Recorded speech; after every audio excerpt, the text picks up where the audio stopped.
Surgery शिवाय heap pen कमी करण्याचे काही उपाय असू शकतात का? सर्जरी शिवाय हिप पेन जर कमी करायचं असेल तर त्यासाठी आपल्याला फिजिओथेरपी रिहॅबिलिटेशन हा सगळ्यात चांगला उपाय आहे. पण हिप पेन कशामुळे हे सगळ्यात पहिले आपल्याला निदान करायला पाहिजे. त्याच्यामध्ये जर आपल्या काही गोष्टी आहेत ज्या आपल्याला कळल्या की जसं की हिप मध्ये एबीएन आहे तर त्या एबीएनच्या जी ट्रीटमेंट आहे त्या ट्रीटमेंटला तुम्हाला सर्जरी लागेल. पण हिप पेन जर तुमचं मणक्यांमुळे असेल किंवा दुसऱ्या कारणामुळे असेल तर तुम्हाला फिजिओथेरपी रिहॅबिलिटेशन हा सगळ्यात चांगला पर्याय आहे. किंवा कधी कधी हिप पेन होतं कारण तिथं एक बरसा असतो ज्याला आपण ग्रेटर ट्रोकॅन्टर बरसा म्हणतो.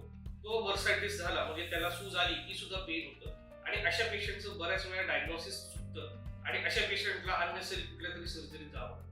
पण अशा पेशंटचं डायग्नोसिस व्यवस्थित झालं तर त्याला अल्ट्रासाऊंड थेरपी आहे ज्याच्याने आपण ट्रीटमेंट देऊ शकतो आणि ते पूर्ण वेदना रहित असतं आणि पेशंटला ती ट्रीटमेंट घेतली की तुरंत आराम.